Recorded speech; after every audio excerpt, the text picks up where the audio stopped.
Really quick before we get to the meat of this video, I'd just like to cover these last few items that I'm going to pick up in the clock tower really quick, because after we finish the events at Hollow Bastion, we're not going to have access to this, and I'll explain why later. Right now, it's between the in-game hours of 16 hours and 17 hours, you can open up the 4 clock tower and get yourself a power-up.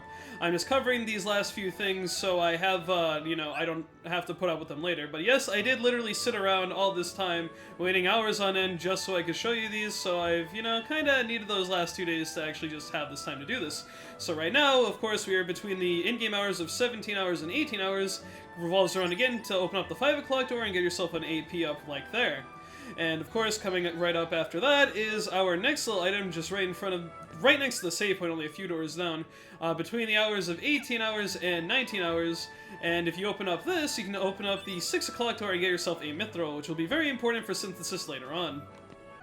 Next, we're gonna, of course, open up the door between the hours of 19 and 20 in-game hours, which will be the, I believe, 7 o'clock door, if I haven't lost count already. It's only been a minute and I've already forgotten, what number we're up to. Yes, the 7 o'clock door, and inside this one, you'll get yourself an AP up. Coming up once again between the hours of 20 and 21, and this will be the second last item I pick up before we get on to the main point of this video. Get yourself over to this door on the left side of the clock tower. This is the 8 o'clock door, and inside of it you can get your defense up. But what I'm really after is what's in the 9 o'clock door, which is why I've decided to get all these items now, for the sake of ease later. So here it is, the last one between the in-game hours of 21 hours and 22 hours. This will be the 9 o'clock door just over here. And inside of it is probably one of the most important items, the orichalcum, just like we got at the 1 o'clock door. And now that we have done all of that, we have now opened up all 12 doors between all the intervals of time where you can open the doors, and as you can see now, all parts of the clock are lit up to indicate that. So there you go, we have collected all the items in the clock tower at all the time intervals, and now that all of that is said and done, I will meet you at Olympus Coliseum to carry out the rest of this video. Hey guys, Mistmaster1 here, and welcome back to more Kingdom Hearts Final X HD Proud Level 1. In the last episode, you put up with my ass for 45 minutes as we revisited all the worlds, got everything except one set of Dalmatians and one White Trinity. Otherwise, everything in this journal right now has been completed in terms of the Trinities and the Dalmatians, 96 out of 99, or 32 out of 33 chests.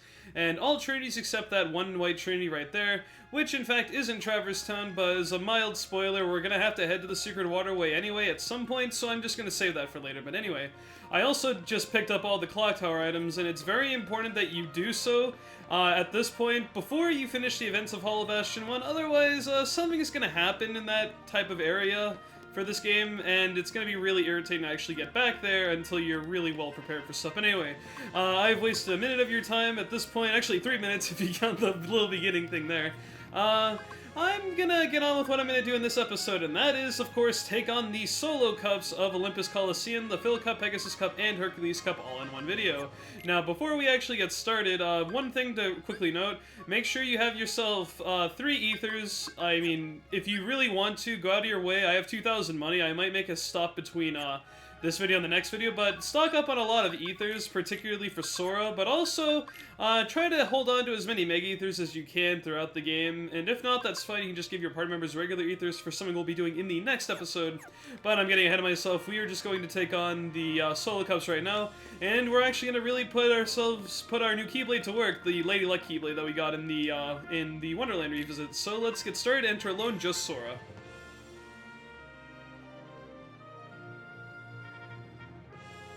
These cups pretty much play out the exact same way in the terms of level 1 because my party members die far too easily. But the main difference is now that, of course, you are a lot more powerful with your magic and all that other stuff. So as you can see, you can take out the Heartless pretty easily.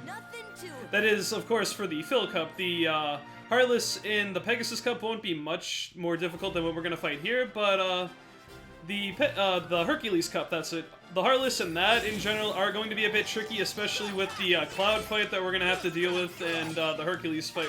Well, I guess not really, because, of course, why did I even say that to begin with? The Hercules Cup, we had to fight Hercules on our own anyway, so that won't change, but having to fight Cloud on our own might actually be a bit of an issue, but we'll cross that bridge when we get there later in this video. Honestly, the strategy you're gonna use for this is the same you've pretty much used in most of the fights in this game if you've been playing at level 1, and that would be to just abuse your magic, particularly Blizzard, because it's very cost-effective, very little MP consumption, and it also does pretty decent damage on top of its widespread sort of attack right there. Same thing with these sort of red armor little feet right here. Just get yourself a little finisher off, finish it off with some magic. Again, try not to exalt too much of your magic, try to conserve some of it for later rounds, because one thing to note, I mean, obviously once you use an item it's gone for good, and you kind of have to just get it again through some other means, but in the Olympus Cups, let me just get this off really quick right here, I'll get back to that in a second. Use Blizzard, take out a majority. Oh no, a lot of them actually survived that. Well, that's not a big deal.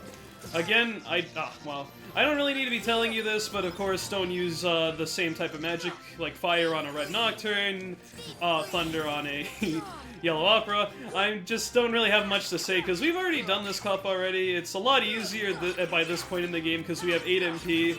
The last time we actually tried to do the Fill Cup, I believe we only had 4 MP, and we just finished off Agrabah.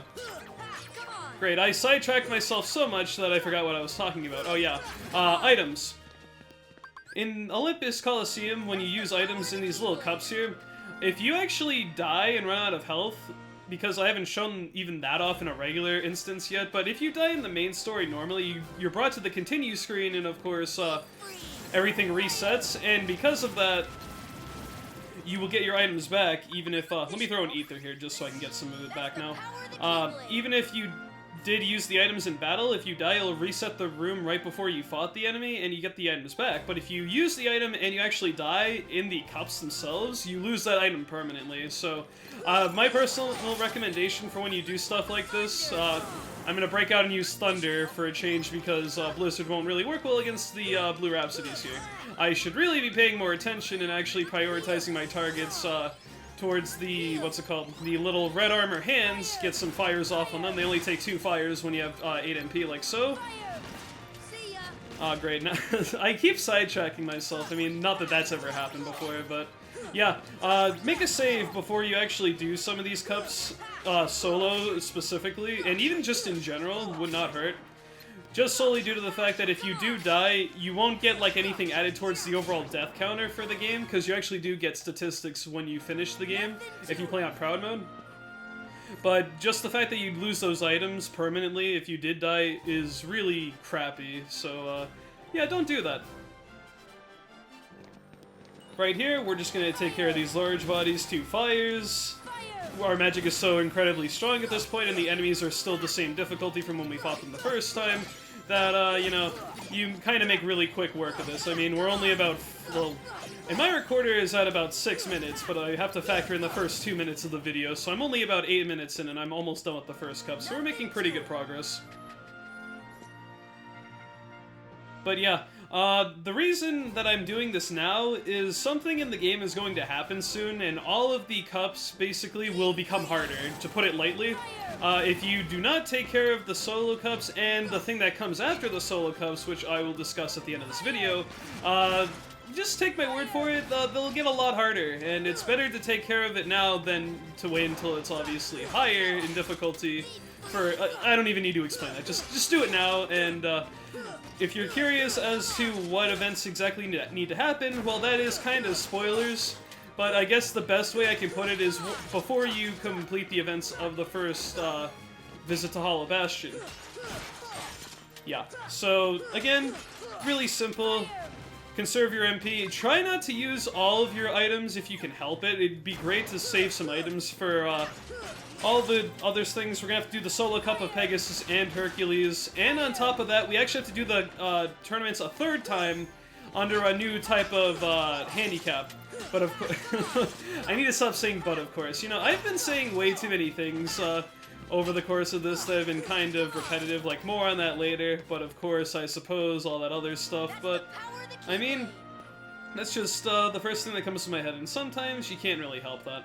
Now right here, just gonna interject really quick, now that we have ourselves the Aurora spell, we can quickly cast that, and it, as you know, it does damage to Heartless, and if we just so much as walk into the Heartless like so, we actually, you know, can get rid of these guys really quickly, and because we have a lot of MP now, that arrow spell is actually going to last a lot longer, and of course it's going to do massive damage on top of the fact we have so much MP.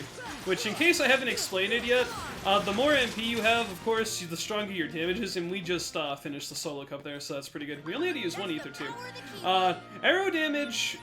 we get ourselves a combo plus ability. I'll go over that in just a second. Every time you complete a solo cup or the thing after, I'll ask you if you want to start over, but we're not interested in that. That combo plus ability we just attained extends ground combo attack by 1 step, equip more to extend it further. This is the only combo plus you can get in the game at level 1. You can get others through leveling, but basically it does exactly what it says, and this only applies to the ground. So if we do this... you'll see we get an extra little third hit in there before we do our 4th hit, which is the finisher. And, yeah, that's pretty much how it's going to be. Every time you finish, of course, restock your items. We only had to use 1 ether in that cup, so that's pretty good. Next thing we're going to do is enter the solo cup of Pegasus Cup, so let's get going. But yeah, Aurora does more damage and lasts longer the more MP you have. Stop lasts longer in terms of how much MP you have in terms of duration, based off your MP, not based off of what level magic you actually have, like I stated earlier in the game, in an earlier episode. But yeah, common misconception with the stop spell in this game is a lot of people think that it's Stopra, that means that it's gonna allow enemies to be stopped longer than they normally would be, because it's obviously an upgrade from Stop. But all Stopra does, and all the other Stop upgrades... well, there's only one more upgrade, but I mean, all the other upgrades to Stop... it has no effect on the actual duration of how long the Stop spell actually lasts, and how long the enemies will just remain immobile until it wears off. What it actually does is it just increases the overall range of the spell. So if I were to like use it in the center of the arena here, it would travel wider length and width in a sort of square, if that makes any sense. Pretend there's like a little square that the effect goes through, and any enemies within that square will be hit by the magic. So as you can imagine it's like a 4x4, then an 8x8, and then a 16x16 foot square where enemies can actually get stopped upon, and that's the general gist of how things work. As per usual, the Fill Cup you have to be careful of, which is hilarious because it actually has the strongest enemies out of everything that's there. I'm going to throw an Ether really quick, and I'm going to hotkey Gravura for a later fight in this cup. Just hilarious because the sort of damage scaling actually doesn't apply to the first cup of this place at this point in time, because a little bit of a spoiler, it will apply once the events at Hollow Bastion have been finished. But basically, because the battle level hasn't been skewed enough to the point that the other cups have, you will basically die in 2 hits to pretty much everything in the Fill Cup, but you will need to be take, I need to work on my grammar. You'll need to take 4 hits in every other cup before you are actually slain. You are able to take 3 hits from full health regardless of what happens in the Pegasus Cup, the Hercules Cup, and there's actually one more cup, believe it or not, that we can unlock as the game progresses on further. Again, that's kind of pertaining towards late game stuff, so I'm not going to get into that right now. And before you guys ask, because I know I'm going to get more well, I don't know about that, but I probably will get at least someone to ask me, you know, are you going to be doing the solo cup and the thing that comes after the solo cup for the last cup of the game? And, well, with the thing that comes after the solo cups, which will be detailed more in the next video, the thing with that is actually impossible in the 4th cup, but the solo cup of the 4th cup is in fact possible, but because of... if you don't know, first of all... oh, I'm gonna stop that for a second, but here's Black Fungus. We now have this amazing little spell called Gravura, Upgrade of Gravity, which gives a wider force field range. Let's just use that really quick, and use a Blizzard. Yeah, and if you've ever been frustrated with that particular seed, there's a very quick way to do that, and that's actually going to be very useful in the next episode, so keep that in mind. Pots and barrels. Also, if you've noticed, now that we're redoing these cups, certain seeds that were, of course, you know, present at a very particular spot on the sort of leaderboards for the rank that they are in the cup, have gone down 1 in overall, because now, of course, Sora, Donald, and Goofy are now number 1 in each cup that's available, so everyone gets moved down a seed, if that makes any sense. We can make very quick work of this cup by just jumping and spamming Blizzard. Let's now use some fire here. Okay. Still gotta watch out for those, you know, Fat Bandits shoot their little projectiles. I should have thrown an Ether, but that's okay. We don't need an insane amount of MP for the rest of this. I'm going to deal some more damage there, kill that guy, and let's hotkey Aurora, because the next thing we're going to be doing is Leon and Yuffie's. I would say the overall difficulty of the solo cups really isn't that high, as long as you're prepared for it, even at level 1, and just have strategy, but here's how to make really nice work of this cup. This little fight without your party members can prove to be very annoying, because you have 2 targets always focusing on Sora at the same time, and they are basically little boss fights. First of all, let's stun Leon really quick. Now let's stun Yuffie. And let's get Aurora off, and all you want to do is just be really super aggressive with physical hits while you stand next to Yuffie while she's getting hit by the Aurora spell. And you'll see the difference that Aurora actually makes in terms of just really speeding this fight up and being able to hold yourself on your own for this fight. Do be careful though. Of course, she got her ease up little move off, but... which of course does heal her and actually heals Leon. In case you don't want to take my word for it, just do, because I'd rather not. You'd rather not want to find out the hard way. And there we go. It actually took out Yuffie. She got a healing off, and we still were able to kill her that fast because Arrow's magic is that powerful. I'm gonna heal real quick, of course. Just keep in mind with your HP and I guess your MP to an extent, but as you can see, our MP still goes up relatively quick when we attack enemies, so that's not a giant issue. Leon is already entering his phase where he is using his blasting zone gunblade. Yeah, can you believe that crap? And when I did this cup originally, I completely blanked on the fact. I called it Spiral Cut, first of all, when he does like the little leaping attack. And on top of that, I didn't even realize that like all of his moves are basically his limit breaks from Final Fantasy VIII, which is the game that Leon is from. Yuffie's from Final Fantasy VII. And that's it. You'd be amazed to think that we had a kind of a hard time with these guys as a whole group. And get ourselves an Orichalcum, which will be very useful for item synthesis in a later video. Speaking of item synthesis, I've already got that video underway, and I'm actually really excited, but I'm also dreading it because a lot of work is going to go into that video. We're still a good 15 to 20 videos away from actually fulfilling that whole process, but just keep in mind, I will be reminding you guys with very specific synthesis materials we've picked up throughout the whole game, but just keep in mind all these synthesis materials we are picking up through various events, like the one we just did by completing the Solo Cup there. And if you saw something below Solo Cup, yes, that is in fact a thing, but I will be addressing that after we finish the Hercules Solo Cup. So, for the last time, let's start a Solo Cup. Well, at least the last one I'm going to show on video. Because yes, I may actually end up doing the Solo Cup of the 4th Cup, but I will not be I'm not gonna have it be so mundane that you will have to watch me do the Solo Cup and the normal cup of the last cup of the game, because if you don't know what it is, well, you'll see why later on. But if you do know what it is and why, you know, the Solo Cup in general, or just the fact I'm gonna show that whole cup in general on its own before we even get to other stuff is already crazy in itself, and I'm not going to subject you guys to watching me do that twice, because we'd be here for like ridiculous amount more videos and just overall time than we really need to be spending on that. Nothing to it. You might be wondering what is so particular about the 4th Cup that makes it really irritating for solo. Well, I mean, again, catchphrase, more on that later, because there's something very unique about the 4th Cup compared to the first 3 that is not present. And if you don't know, then stay tuned. If you do know, well, you can already see why I'm going over this in the first place, because I just rather wouldn't, you know? I mean, I might do this, like I said, I might do the Solo Cup on my own time, and I'll show you, you know, what you get from it. Because as you've noticed, every time we complete a Solo Cup, we get an additional item on top of what we already gained from defeating the cup with our whole party.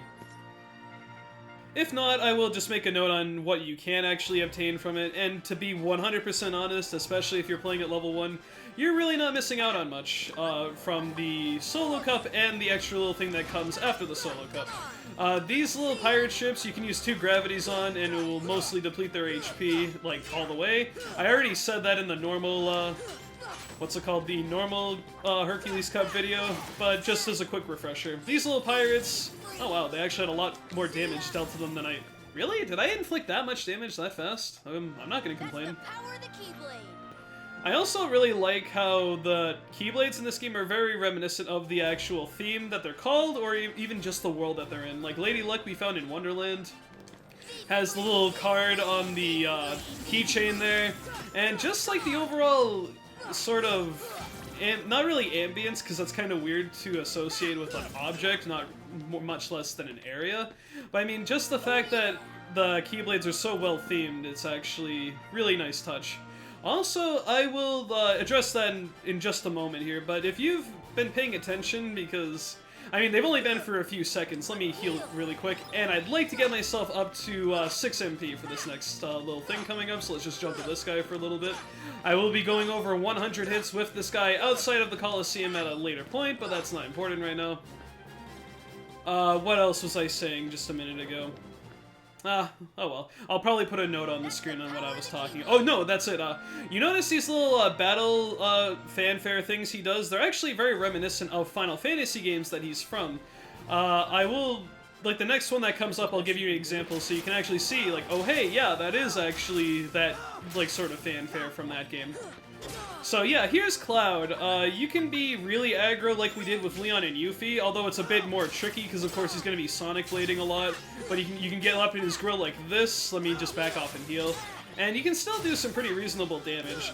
Aurora is just good because it deals out a lot of damage really quickly as a sort of passive thing, as opposed to a, you know, brute force sort of set of attacks that you have to deal with, you know, getting really up close and personal. You already have to get up close and personal as it is, but you actually don't have to, what's it called? You don't actually have to physically hit the guy, you can just touch him and you can deal damage to him. It's like, just touch the guy and he dies. What a concept. And yeah, there's really nothing else to say about the solo cups aside from, you know, it's just adapt your strategy to fighting the same guys, except now you don't really have your allies to, you know, Donald can't heal you, they can't throw items, they can't attack the enemies, they're not there to distract enemies like Cloud, because, let's face it, you're the only one who really does anything on the boss fights as it is, and this is a pseudo-boss fight, to put it into layman's terms. And, yeah, so, to be honest, as long as you can hold your own as it is, he's going to do his little Omni Slash limit break here. As long as you can hold your own, and you've really, in general, if you've made it this far in level 1, you can pretty much hold your own to most things in this game. There might be a few fights later on that would be really annoying compared to most other fights, but we'll cross that bridge when we get there. You can also do like a little loop thing here where you can just take Cloud over and over again every time he parries if you get your positioning right and stuff like that. And every 3 hits he will basically just counter guard. Well, not counter guard, but he will just put his sword up like that to guard every single time. And the same thing still applies where you can, what's it called? Block his sword and then just do another attack, finisher, combo, him and a habada, you get the idea. And Cloud should be close to death right now. We can also spam some fire so to get in some more damage. Let me throw an ether, he's gonna jump to me right here. Parry that, good. Let's see, he might be dead on this combo. Yep, there he goes. And you see, Cloud actually is not that bad, all things considered. And right there, if you actually notice when Sora just swung his Keyblade around like that, that's Cloud's victory fanfare from Final Fantasy VII. He actually does the fanfares of, I believe, Cloud, Leon, or Squall from Final Fantasy VIII, and the little jumping sort of fanfare that Zidane would do in Final Fantasy IX. Don't quote me on that last part, because I'm not 100% that's true, but I'm pretty sure. I mean, I don't know what else to associate it with, because anyone who's played Final Fantasy IX knows that when Zidane has very particular weapons equipped, like his daggers, he kind of just jumps up in the air and he, like, fist pumps and holds his weapons up. So that's what I'm gonna assume it is. If it's not, then, I mean, oh well, feel free to correct me, but I'm pretty sure those are the main little things. He does an ode to Squall, Cloud, and Zidane from Final Fantasy's, what's it called? 7, 8, 9. Actually, he might have a little thing where he does, a little fanfare ode to Titus, or Titus. Like, I think that's the Zidane sort of, ode. I know it's kind of wonky to think that, because Zidane does, like, a backflip when he celebrates a fanfare win, but I don't know. That's just my little take on it. The other two where he sort of like slashes his blade around and I don't know. I'll try to make a note of it, you know, later on. Like maybe I'll slip in a little clip of what Squall or Leon's little fanfare looks like because we've seen it a lot. But basically the one where I'm getting a little distracted right now because of all these guys right here. There we go. Let's just get rid of you. Speed this video up a little bit. Let's back off and heal. These guys are almost done. I'm going to throw my last ether. I would have liked to conserve at least one ether, because if you are very smart with your MP management, you don't get hit a lot, you don't have to use cure a lot, you don't go ridiculously out of your way to deal, like, desperate damage, like with gravities, like I kind of am doing right now. Like, if I was really patient, I could just grind this fight out to the point I just have to use physical hits and I just be a little bit patient. But I mean, oh nice, I actually got hit and then healed by the healing missile in succession, and that's one of those healing missiles from the battleship that I think we saw in the Hook fight, but I didn't really go into great detail of. I did make a note that you could get hit by them, and that's a good example right there. Also, a thing to note is that you will never see the enemies in Atlantica in the Olympus Coliseum fights, because obviously it's above land, and all those Heartless are below the land in the water. And of course, you've already seen this fight. This is Hercules now as the second seed. And just to break up the monotony, I'm going to speed this fight up because I already explained everything you need to know in the first time we fought this guy in the normal Pegasus Cup video. So I'll see you momentarily.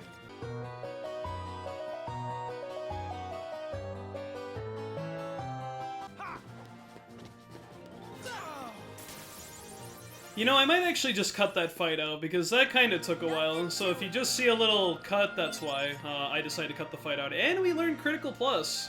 And no, let's not start that over. And there we go, we have actually completed every single solo cup there is, and got ourselves a new ability here, which is Critical Plus, which increases the odds of dealing critical damage, equip more to boost effect. Under normal circumstances, this is actually a pretty good ability. However, we are at level 1, and critical damage really only applies to your physical hits, and for the most part, especially after we deal with a certain event later on in the game, which will only be in a few more episodes after we finish everything up here in Olympus, it's pretty much useless at level 1. So, honestly, if you're not playing level 1, go for it. If you are playing level 1, don't bother. But yeah, there we go. We have now finished every solo cup. We have gotten ourselves all the awards for winning each solo cup. But we have ourselves a little bit of a dilemma now.